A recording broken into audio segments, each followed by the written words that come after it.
this almost after 34 years, the central government had approved the national this national education policy, and we had this in our NEP 2020 about early childhood. This document contains comments on the entire education system, and its various recommendations are being heavily debated, because few think that this is a very revolutionary policy, others say that it is a step to the devolution of children's fundamental rights. And so we have been given, like, the many educators and practitioners in the field of early childhood education have welcomed this policy. Still, there are few relatively neglect fields in the policy documents.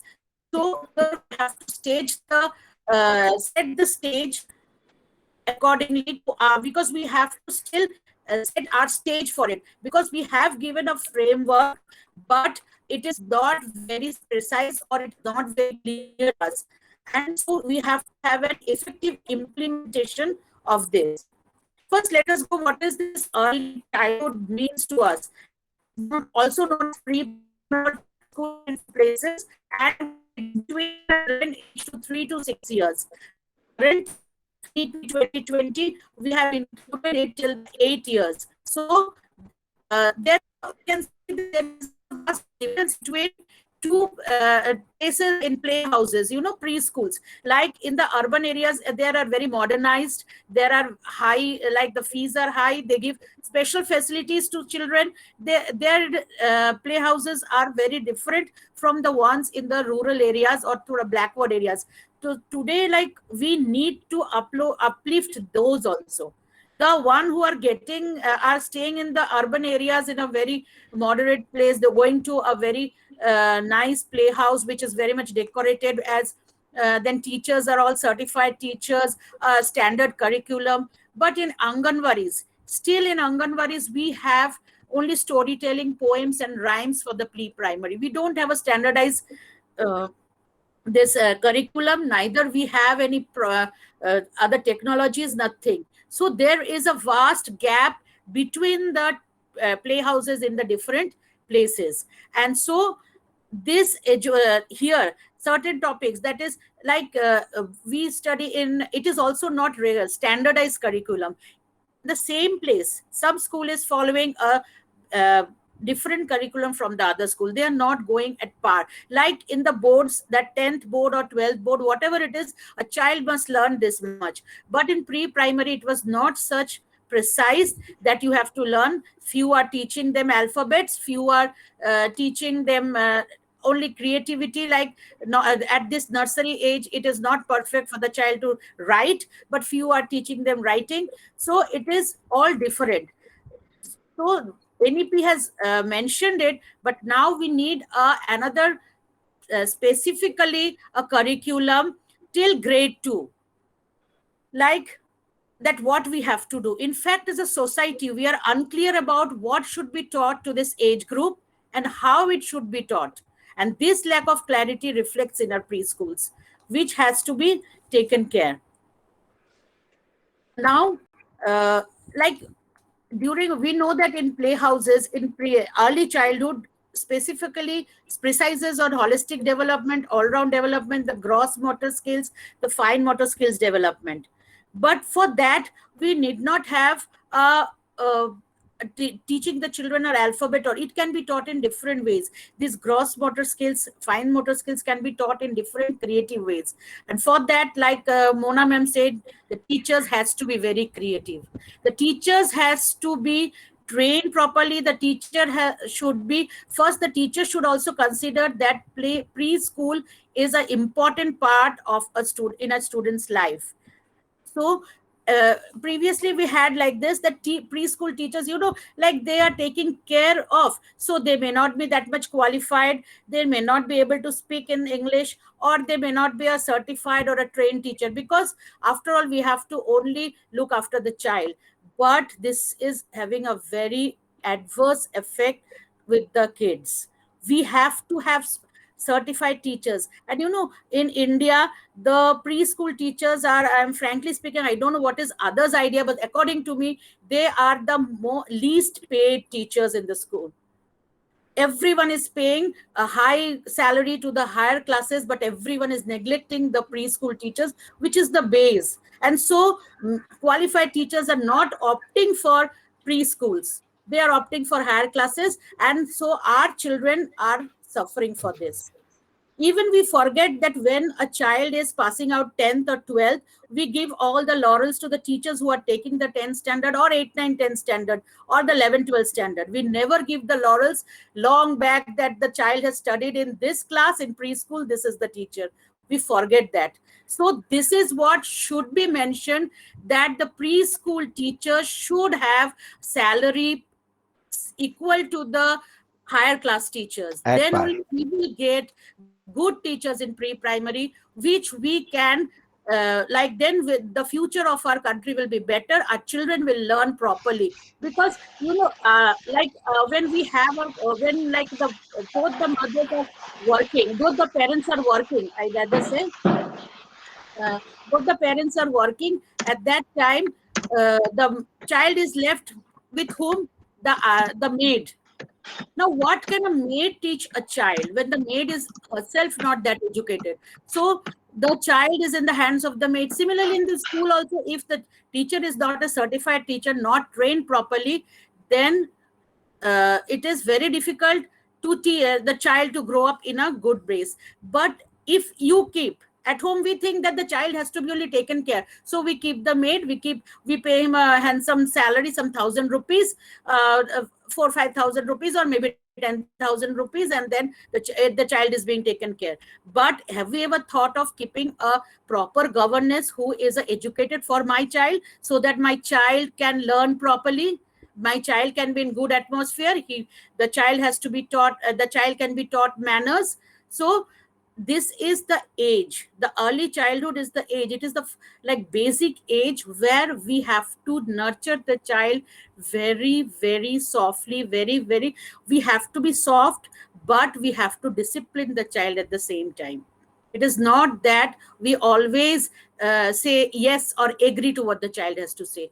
We don't have to be harsh with the child, we don't have to beat the child, but we have to discipline this. And this has to be done, this can be done in the pre-primary school, in the preschools.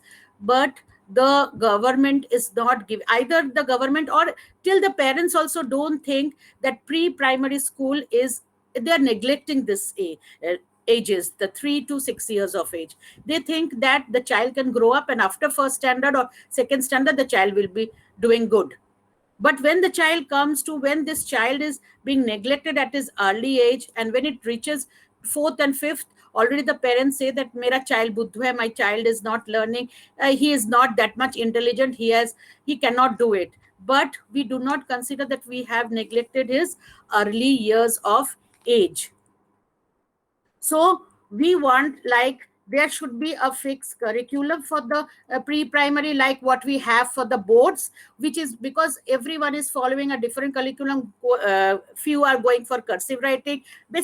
Like, for example, I am giving, few are going for cursive writing, few are going for print letters, some are making them write in nursery, some are making them only learn in nursery, like learning. Few, then they are, some are, few are doing that, they are rote method is being done, some doing it creative way. So it is a very difficult way what to do and how to do. Everyone is a bit confused regarding the curriculum of the pre-primary. So there should be a fixed curriculum for this. There should be a certain age which the NEP has still told us, has like given in this policy, but still it is not being followed everywhere.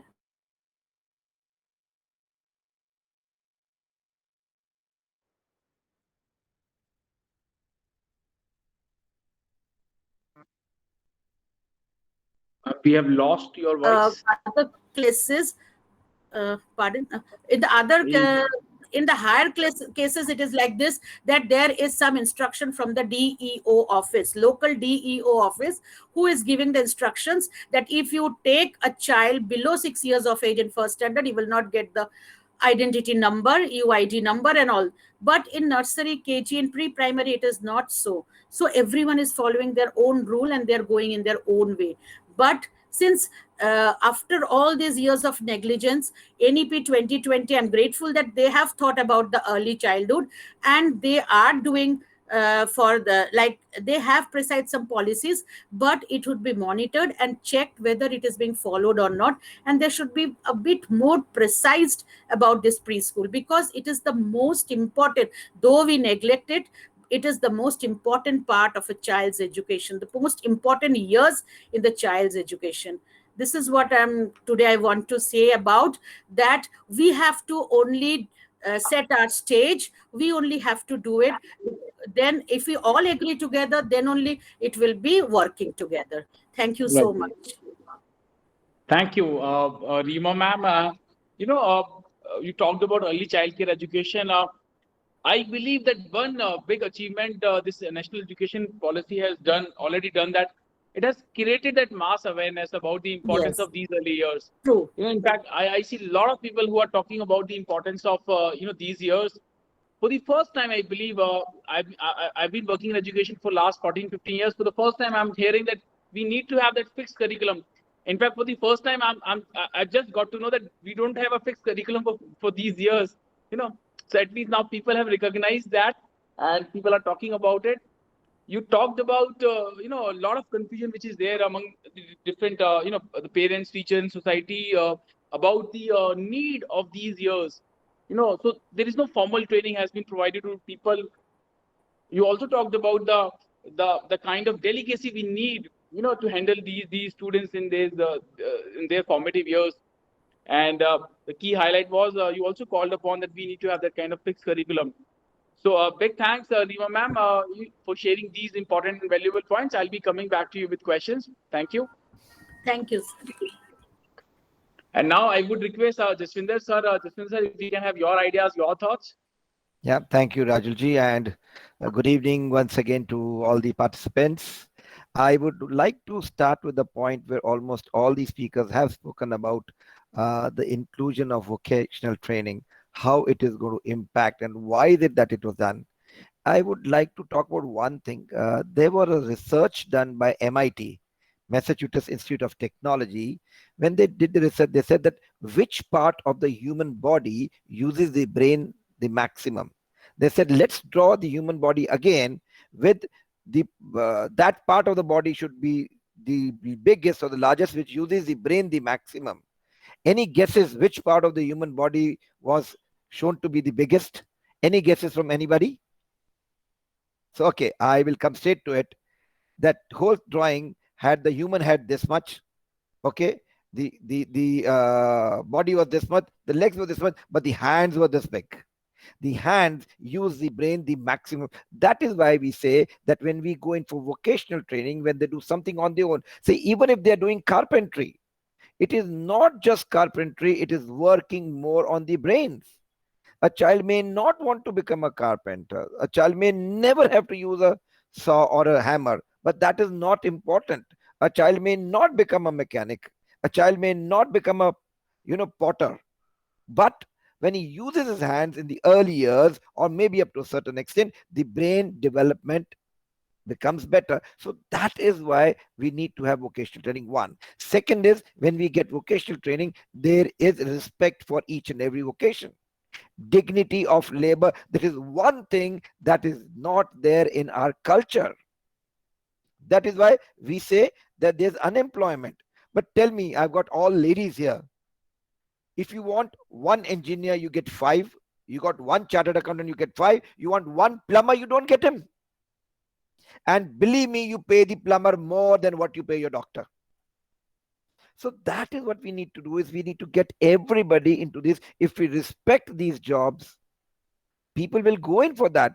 Itna job available hai, itna kaam hai. I swear that, if we have to do that, so that's one thing I think that NEP 2020 is doing. Now, coming into my main part about technology and all that, I see this thing that technology has to be used to the nth level. One of the participants, one of the speakers earlier made a very good statement. She said that we teachers are technology migrants and the students are technology residents. It is there. They were born with that. So they are so, easy flowing with them. One thing we all need to remember, that we will never ever be able to cope up with the learning speed of today's child. We, as teachers, will have to match their pace, which is not possible. That is why, from being a sage, from being a teacher, we have to be a motivator and a facilitator. Rima ma'am did talk about flipped classroom. I suppose somebody else talked about it. That's very important. You understand, we will not be able to give them what. And plus, NEP 2020 talks about research-based learning. How are we going to achieve? You can't say suddenly, fourth year of college, start doing research. No, that habit has to be formed. So I'll give you an example. How do we bring in research-based learning? How do we bring in peer group learning inside the classroom? So the most important thing is, say, if I have to talk about teaching something, say today I have to talk about volcanoes. So what I will do, normally I'll go into the class, pick up my book and say, okay, today we talk about volcanoes, and I start talking about it. But the kids are just going to listen to that. But if I were to say yesterday that tomorrow I'm going to talk about volcanoes, and I want each and every child to bring in 10 lines of their own, what are the kids going to do?